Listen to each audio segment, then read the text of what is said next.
Lo anuncié, es el abogado penalista Andy Carrión. ¿Cómo le va, doctor? Bienvenido a la edición domingo.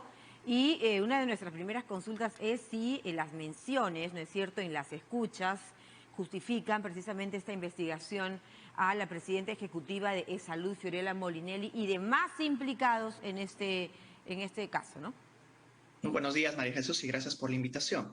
En efecto, los indicios más importantes con los cuales se abrió esta investigación son, como lo acabas de mencionar, las escuchas telefónicas que mantuvieron contra algunos funcionarios de salud y también contra algunos de los proveedores que proveyeron precisamente lentes de seguridad y algunos tomógrafos de emergencia a esta institución. Es de acuerdo a ello que la Fiscalía les imputa pertenencia a una organización criminal, así como el delito de cohecho pasivo respecto a los funcionarios que habrían recibido algún tipo de dádiva para favorecer a quienes están vinculados a esta provisión de elementos y de materiales a E-Salud. Claro, el Club de las Farmacéuticas, ¿no?, como se le ha denominado a esta investigación, a este caso en el que se ha procedido, ¿no es cierto?, al allanamiento con orden de cerraje y además bajo el tema de organización criminal. Sin embargo, no han habido detenidos ni tampoco indican, digamos, prisión preventiva. En el caso de la respuesta de la presidenta ejecutiva de Salud, ella ha señalado que el Ministerio Público no tiene conocimiento, digamos, de cómo se puede hacer este tipo de compras en momento de pandemia. Esto puede variar, puede virar en algo la investigación que la incluye. Debemos de tener en cuenta, como en efecto acabas de señalar, la modalidad a través de la cual se han realizado estas contrataciones y también el contexto en el cual se realizaron, porque no estamos en un contexto cualquiera, sino que el estado de emergencia provocado por la pandemia obliga a que las contrataciones con el Estado sean un poco más expeditivas. Es por eso que incluso la Contraloría en su momento implementó el control concurrente, porque ya no estábamos sometidos a esos largos procedimientos de contrataciones que impedían realizar algún tipo de adquisición de manera expeditiva. Es por ello que la investigada Fiorella Molinelli se refirió a que también se debe de tener en cuenta este tipo de modalidad de contrataciones directas o adjudicaciones directas a fin de cumplir con estos plazos. No obstante, cuando uno revisa las conversaciones, las interceptaciones legales que están consignadas y recogidas en esta disposición de allanamiento, puede encontrar algunas expresiones de quienes han participado en estas adjudicaciones de cierta concertación con quienes ya habían lanzado este tipo de convocatoria. Así es que eso yo creo que es un elemento importante. Y luego también otras conversaciones en las cuales se habla de sobrevaloración de los elementos a adquirir. Y esto naturalmente ya constituye un indicio de que se habría favorecido a estos contratistas, no obstante la modalidad de contratación a la que refirió Fiorella Molinelli. Correcto. Usted como abogado penalista nos dirá, digamos, este grupo de personas, ¿no es cierto?, que involucra en el tema de farmacias, ¿no es cierto?, el Club de las Farmacéuticas, el tema de personas involucradas directamente a salud, que además contempla a la presidenta ejecutiva. ¿Qué delitos hay aquí presuntamente?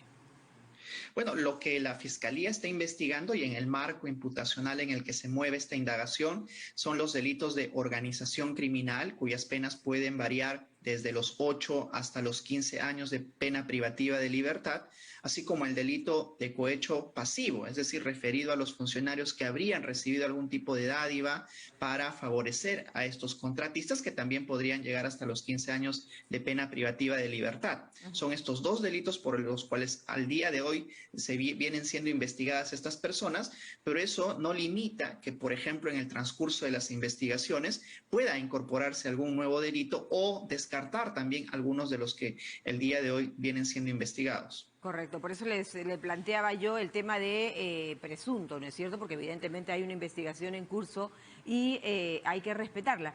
Quisiera preguntarle si, por ejemplo, las personas involucradas pueden acogerse a la colaboración eficaz.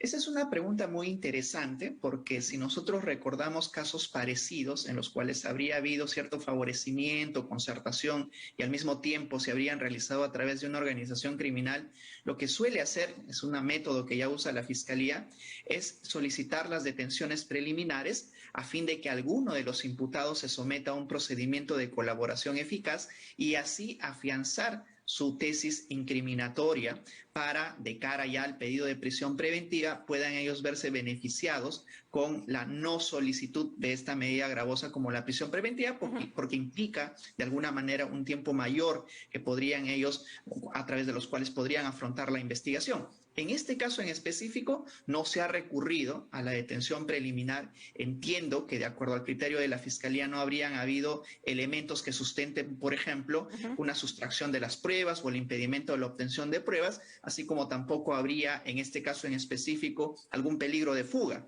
de parte de los investigados, y lo único que ha, convenido el Ministerio Público, en este caso en específico, es proceder con las incautaciones y el allanamiento, y siendo para el Ministerio Público esta la vía adecuada para asegurar el acervo probatorio y de cara a ello también poder afianzar su hipótesis incriminatoria. En este caso en específico, al menos de lo que se sabe a raíz de la información publicada tanto por el Ministerio Público como por la prensa, no vemos de que exista algún procedimiento de colaboración eficaz. Quizás ya en los próximos días pueda ello estar informando la Fiscalía o la propia prensa de si alguno de los imputados se ha sometido a este procedimiento especial. Naturalmente, qué bueno que usted nos lo haya aclarado. Y quisiera también preguntarle, porque el anuncio fue claro, unificar los sistemas de salud, ¿no es cierto? A nivel de salud, MINSA, sanidad de la policía, las Fuerzas Armadas en sí. Este caso, ¿cómo puede sentar una base, digamos, hacia futuros temas de adquisiciones? Que por supuesto no quisiéramos que se den en el marco de ningún delito, ¿no? En efecto, pero más allá, digamos, de este anuncio que ya se realizó de la unificación de estos sistemas del MINSA y de salud, debemos de proyectarnos a un sistema de prevención, ¿no? Es decir, cómo a través de la experiencia de este y de otros casos podría implementarse algunos correctivos preventivos para evitar precisamente estas conductas de concertación. Entendemos de que existen situaciones muy particulares como la pandemia en la que nos encontramos, de que obligan a que las contrataciones sean mucho más expeditivas, como lo mencioné hace un momento. Correcto. Pero eso no debería de ser un aliciente para que los propios funcionarios se concerten con algunos empresarios.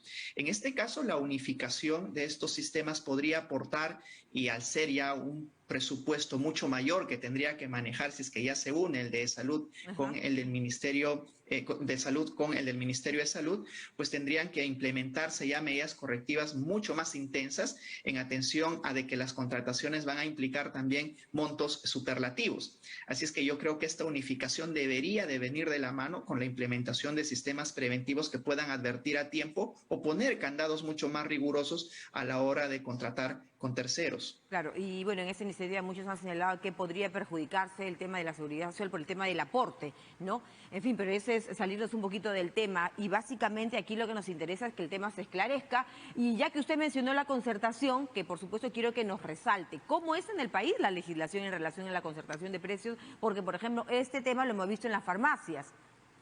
Y se habló ahí precisamente de la ausencia de una ley de fusiones empresariales. Sí, esta es una evidente ausencia legislativa en el ámbito de la concertación que se encarga en realidad de regularlo el legislativo y también el Poder Ejecutivo, pero en este caso en específico Indecopi, ¿verdad? Indecopi es la que se encarga de realizar este tipo de controles. Pero en este caso en específico nos encontramos ante una concertación penal, digamos, una concertación distinta en la que a través de un pacto colusorio se unen tanto el funcionario público como el contratista para poder verse favorecidos, como en esta contratación, por ejemplo, de la que estamos discutiendo el día de hoy de salud, y en la que de alguna manera perjudica o existe algún perjuicio para el Estado.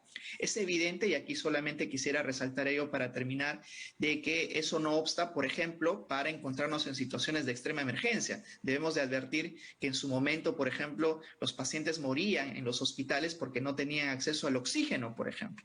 Y es evidente de que en una situación de extrema necesidad como esa, se obligaba, en este caso de salud y el Ministerio de Salud también, a tener contrataciones efectivas y momentáneas para poder surtir de este elemento importantísimo para la sobrevivencia de las personas. Entonces debemos de tener en cuenta que esta concertación, penalmente hablando, implicó de alguna manera el favorecimiento a ciertos empresarios, y la otra concertación, precisamente la que acabas de mencionar, implicaría una actividad mucho más proactiva por parte de Indecopi para velar de que se pueda de alguna manera garantizar la libre competencia y de que no exista, en este caso, la concertación por parte de las empresas, creando un oligopolio que de alguna manera contraviene el libre mercado. Claro que sí, muy bien, doctor Carrión, gracias por esclarecernos el tema, más aún se suma superlativamente, digamos, delicado si se trata de la salud pública. Gracias por esta comunicación con nosotros, con Muchas gracias. TVP.